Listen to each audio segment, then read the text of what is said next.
Hi everyone, it's your girl Nilire Muse, and I'm back with another video. And in this video, we're going to be looking at the mindset. I like to highlight, mindsets, and then, talk about them and see what you guys come up with and see if, what your opinions about it are, right? So in this video that I came across my YouTube, and the title of the video is called Furious Dad Destroys Woke School Board Trying to Silence Him. Okay, so I'm gonna play some of the video, and then I'm also gonna include the link on my video so you can pretty much finish the video or look into it on your own. But here we go.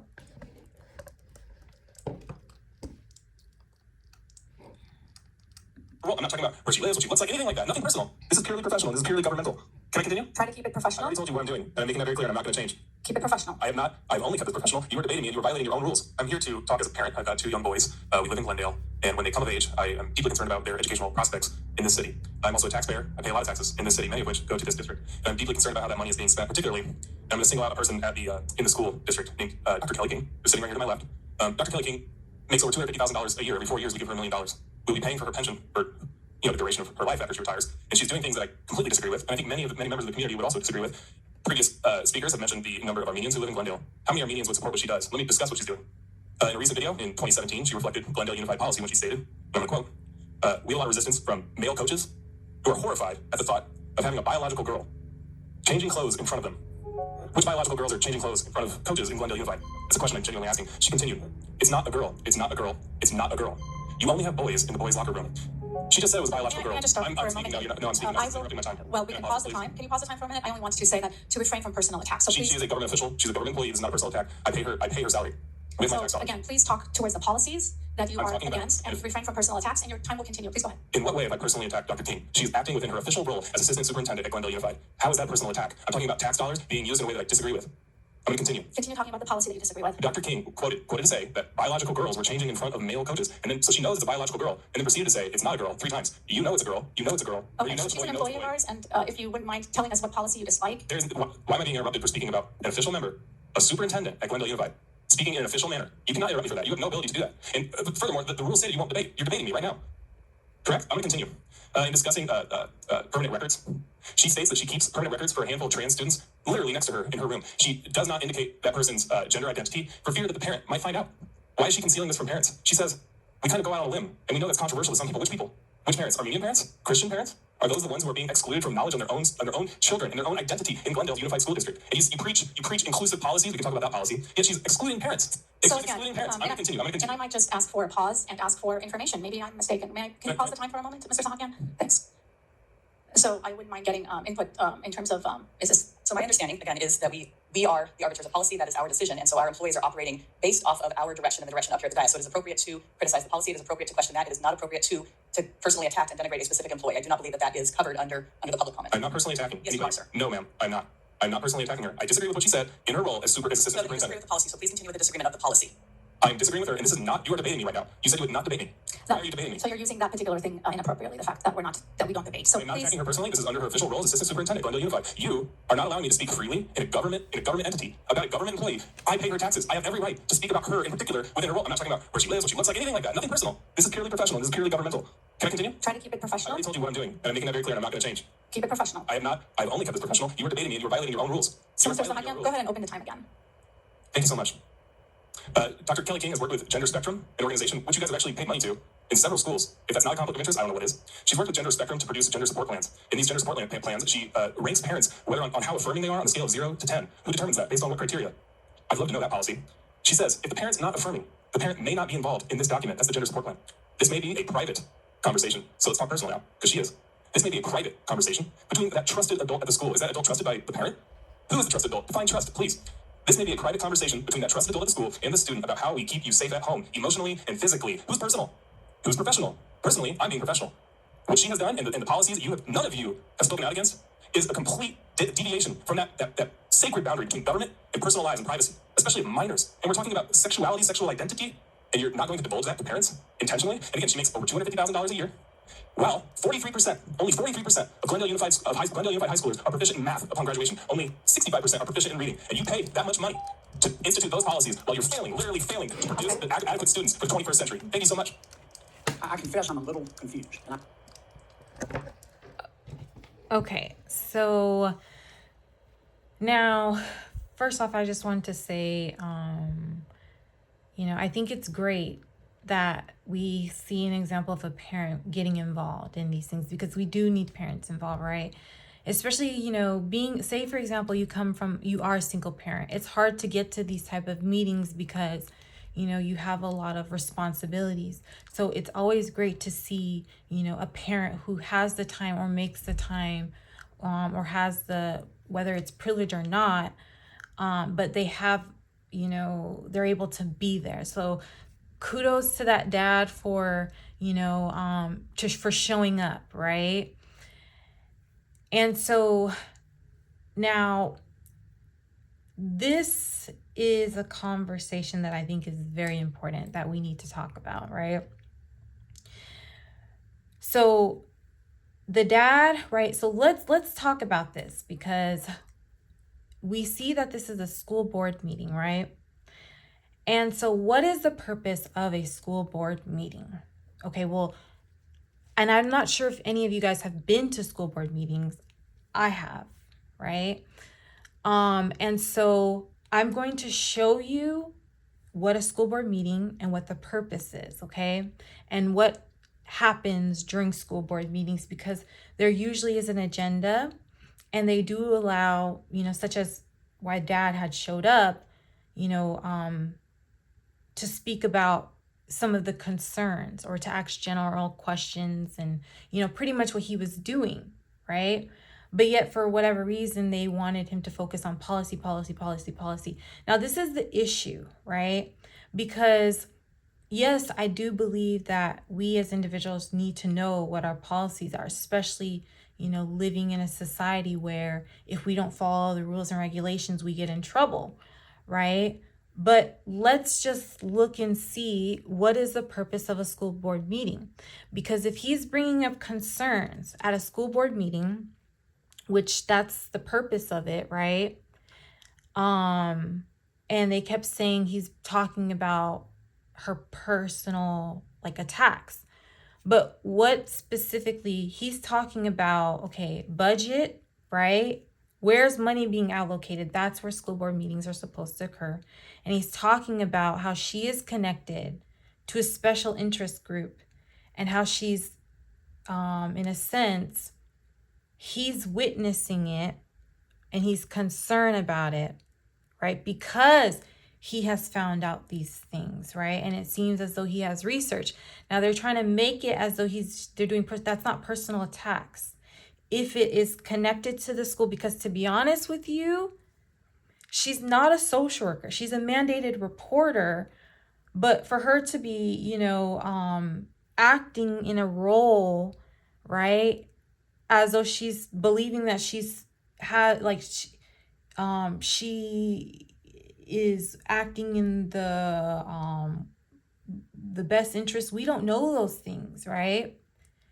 We really don't know. But for her to be connected, if those are true allegations, we don't know. But see, let's look at what the purpose, to see if it was okay for dad to bring up these concerns during this time. Okay, so let's see. So school board meetings are formal business meetings where the school board governs the district and votes on issues. Okay. Topics discussed. School board meetings covered a wide range of topics, including budget, academic calendar, student disciplinary actions, policies, district goals, and community safety. So you see, I would believe that dad, in a sense, is concerned about privacy between teachers and students. Therefore, I believe his concern is valid, right? Especially him saying that, he's paying this government official. She has connections to this, right? And he's concerned because based off of things that he's quoting that I guess she has said in the past. Continuing on, public comment. School board meetings typically include 2 opportunities for public comment, one for specific items on the agenda and another for general comment. Okay, so that's him. It seems as though he's having a general comment. A general comment to me could be a general comment, right? Okay. There's voting, there's an agenda, and again, there's a committee. Go back and you can, look more into it. But also maybe you should participate in one and see how, things unfold. Now, I think what happened in this whole process, right? The focus got lost from being about, that personal relationship boundaries between the teacher and student, right? Because I would be interested in knowing what that teacher responded, how that teacher responded, or who, the individual whom he's particularly talking about, right? Because like I said, yes, teachers are mandated reporters, but they need to pass the baton. Because what happens is, depending on what age these things are being, in a sense, implemented in, meaning how that privacy between the teacher and the student, you're sending your student to class and sometimes, they're in elementary school, you have one teacher, you're in that class for, many hours in the day. And again, if you don't know who that teacher is, you don't know the mind, right? And you don't know how things are being said and all of those things. And like I said, little kids don't even know how their body works. It's not even fully being developed, right? So I think, the focus should really be about, acceptance and understanding people from different cultures so that we can have more of an open mind, right? Versus understanding one's sexuality. You can barely spell your name. You can barely take care of yourself. You can barely even bathe yourself. You get what I'm saying? Why are you so concerned about that?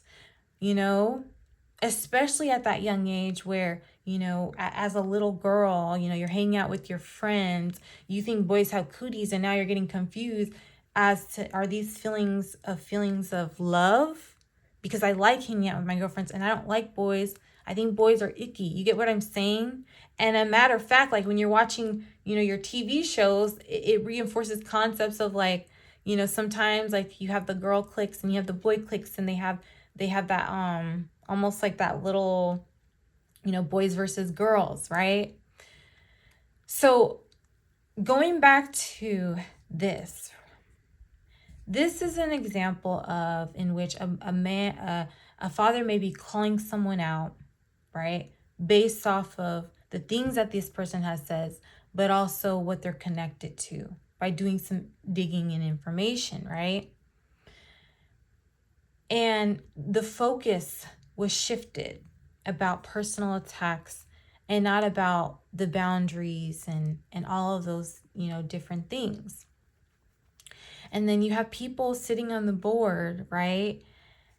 And and we see this all the time, people are more so afraid of their positions that they're willing to overlook what the root of the problem is, what the issue actually is, and then focus it on something completely and entirely different, right?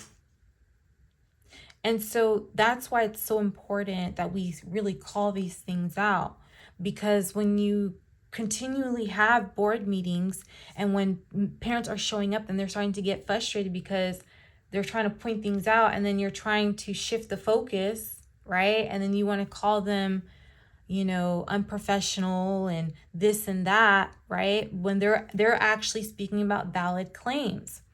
So I don't know how this ended, right? I don't know, what the outcome of this is going to be. But what I really would like to point out again is there tends to sometimes be groups in which they cover each other because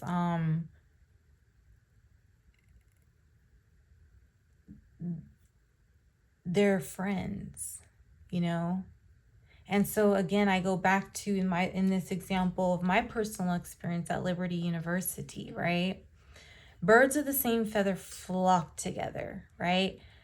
So, you know, they have a same mindset. So instead of doing the right thing, they didn't do the right thing. That's why I would say when individuals see things, right, and they don't do anything about it, as a matter of fact, they play along, they have a hand in it. And so they too will be held fully responsible, you know? So, you know, everybody involved in this situation, in which I can, you know, pretty much prove, you know, what happened to me at Liberty University, like all those people will be held responsible, you know, because if not, you will continue to play along in the dance and more people will be hurt. And that's why, no, you don't get off the chain, right? I will make sure that names will be provided as to who was involved, because each one of you guys I reached out to, right? So I have a list of people, because this is not okay. I see how you treated me, even though I have receipts, right? And this is just something to keep in mind, guys, right? Because especially people who have gone through a lot of, you know, situations in life in which, you know, you're operating in a spirit of love and you were doing the right thing, and yet you come across people who like to flip the script and play, even though they played you, right? Pretty much they pretend to be nice and stuff. Always trust yourself, right? So sometimes you may meet people and they may, like, you would tell them the facts and you would even have evidence, and they would even question you and say, well, maybe it's a misunderstanding. You know, watch out for those type of people, because those people, right, you just told them you had facts, so maybe they're not listening to you, right? So therefore, if they're not hearing correctly, how can they provide you with guidance in a direction? Because they're not hearing, they can't even hear you, which means they can't even see you, right? Which means regardless of the things that you may provide, which is facts, right, they are not going to see because they're blind. There's some aspect of who they are that is not true. And it's so funny because soon after you end up seeing the truth. Like, they don't really their word isn't their word holds no weight. So that's why I always encourage you, no matter what, to trust yourself, because you can have a group of people that can work together to conspire against you, right? But it's okay, because I promise you, the truth always comes out. The truth will always come out, right? So you see how Liberty University had to come up with one lie, and then the United States Department, United Education, came up with a completely different story. So why are there two different stories? Do you get what I'm saying? Why did there have to be two different stories if there's only one truth? You get what I'm saying? That's because I have my receipts, right? They couldn't go with Liberty University because, I mean, what Liberty University came up didn't even make any sense, right? So, again, this is for all of those who may have went through something and you're just maybe questioning, like, why did this happen? Or, you know, you're speaking against something, you don't understand why you feel like you're experiencing a lot of backlash. Understand that you're chosen for this moment, right? Because majority of people's mindset follows the crowd. It's the way of the world, and we know the mindset that created a lot of these things, the root of it, right? So, for example, what do I mean by that? The Board of Education, right? It was government that decided to integrate schools because they were just going to go along with, how things were, right? Because they follow what government tells them to do, right? And in this case, in my particular case, they didn't even go based off of the rules that they established, you see? So what governing power are you operating under? Oh, I see lies and deceit. That's why I say you have to trust your spirit, trust yourself, because eventually the truth always comes out. And everybody that had an opportunity to do the right thing and didn't and turned away, they'll be exposed. They will all be exposed. You're connected to bad, it will corrupt you. It's like making a cookie and adding poop in it, right? Guess what? It's a pooped cookie. So I'm out.